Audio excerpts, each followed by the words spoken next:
Students, I am teaching you your chapter number 3, that is atoms and molecules. Students, हम बात कर रहे थे जॉन डाल्टन की एटॉमिक थियोरी के बारे में. ओके स्टूडेंट्स, क्या पोस्टुलेट्स थे डाल्टन की एटॉमिक थियोरी के बारे में? आइए वन बाय वन जानते हैं. तो first point, all matter is made of very टिनी particles called atoms. यानी मैटर बहुत ही टीनी पार्टिकल्स से मिलकर बने हैं, जिनका क्या नाम दिया गया? जिनको नाम दिया गया atom, which participate in chemical reaction. यही जो एटम्स हैं ये केमिकल रिएक्शंस में पार्टिसिपेट करते हैं. Second, atoms are indivisible particles. Indivisible यानी एटम जो है वो इंडिविजिबल पार्टिकल्स हैं, यानी फर्दर इनको और डिवाइड नहीं किया जा सकता है. Which can not be created or destroyed in a chemical reactions. ये हमने पढ़ा केमिकल लॉज में कि हम जो भी ये एटम्स हैं इनको ना क्रिएट कर सकते हैं ना ही डिस्ट्रॉय कर सकते हैं किसी भी केमिकल रिएक्शन में. Third is, atoms of a given element are identical in mass and chemical properties. यानी कुछ एक आइडेंटिफाइड मास होता है एटम्स का किसी भी गिवन एलिमेंट में और केमिकल प्रॉपर्टीज़ में. Atoms of different elements have different masses and chemical properties. यानी जो डिफरेंट एलिमेंट्स के एटम्स होते हैं उनके जो मास और जो केमिकल प्रॉपर्टीज़ होती है वो भी डिफरेंट होती है.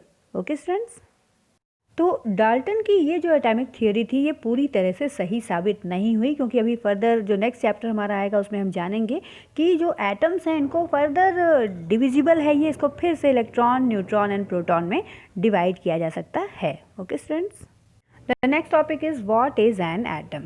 यानी एटम क्या है, कैसे हम समझेंगे एटम क्या है? आइए देखते हैं. Have you ever observed a mason building walls?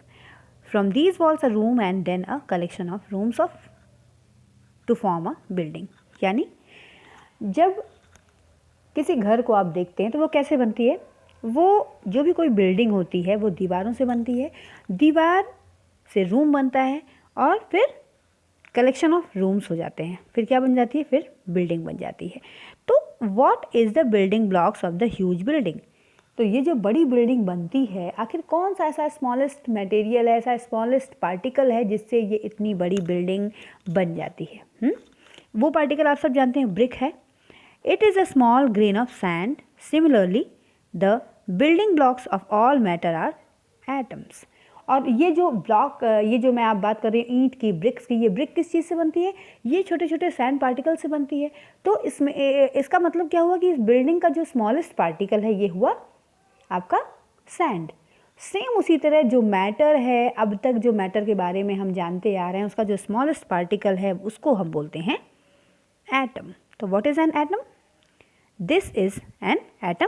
The blocks, building blocks of all matter are called atoms. Okay students, now how big are atoms? यानी एटम की क्या साइज़ है, ये कितने बिग हैं? एटम्स आर वेरी स्मॉल, बहुत ही small size में है. They are smaller than anything that we can imagine और कंपेयर विथ.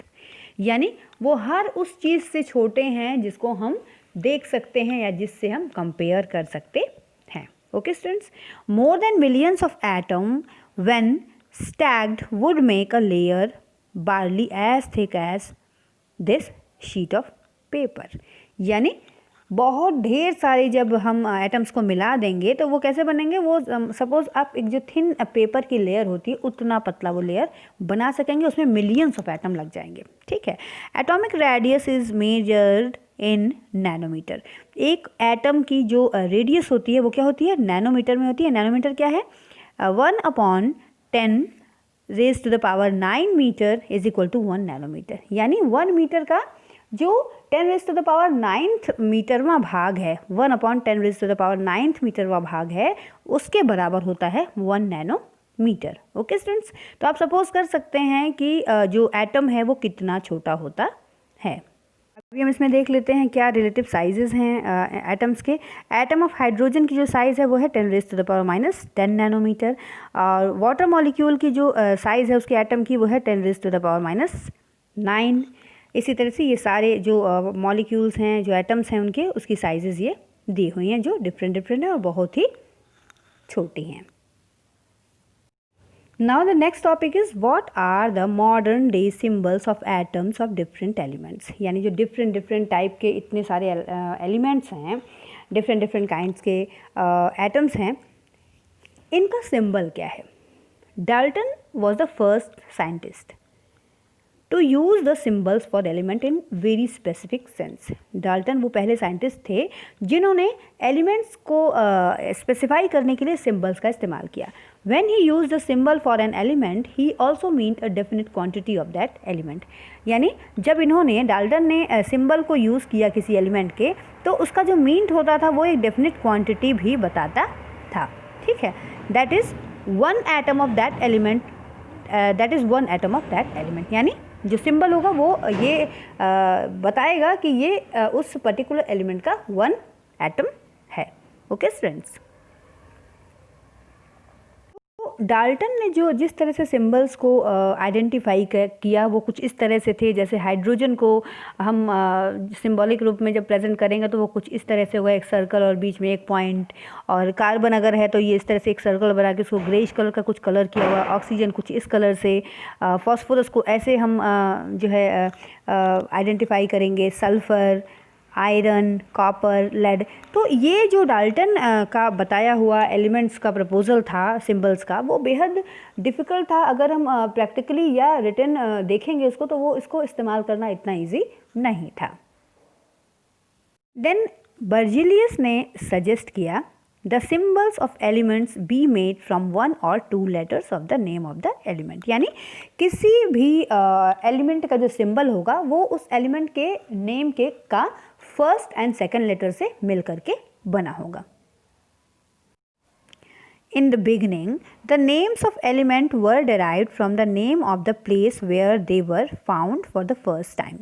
यानी स्टार्टिंग में जब ये रखना शुरू किया गया एलिमेंट्स के सिंबल को, तो वो उस जगह के नाम पर रखना शुरू किया गया, उस जगह के नाम पर रखना शुरू किया गया जहाँ वो ओरिजिन हो रहा था. उस जगह के नाम के वन और टू लेटर को लेकर के एलिमेंट के सिंबल बनाए जा रहे थे. For example, the name of copper was taken from Cyprus. Some name were taken from specific colors. ठीक है. For example, gold was taken from the English word meaning yellow. Nowadays, IUPAC means International Union of Pure and Applied Chemistry is an international scientific organization which approves names of elements, symbols and units. यानी modern day to day life में IUPAC ने justify किया, एक international scientific organisation बनी जो ये approve करती है कि किसी भी एलिमेंट, सिंबल या यूनिट किस तरह से सजेस्ट किया जाएगा, किस तरह से रखा जाएगा. ये जब जस्टिफाई कर देती है, अप्रूव कर देती है, तब उसको फिर प्रैक्टिकल में ले आया जाता है.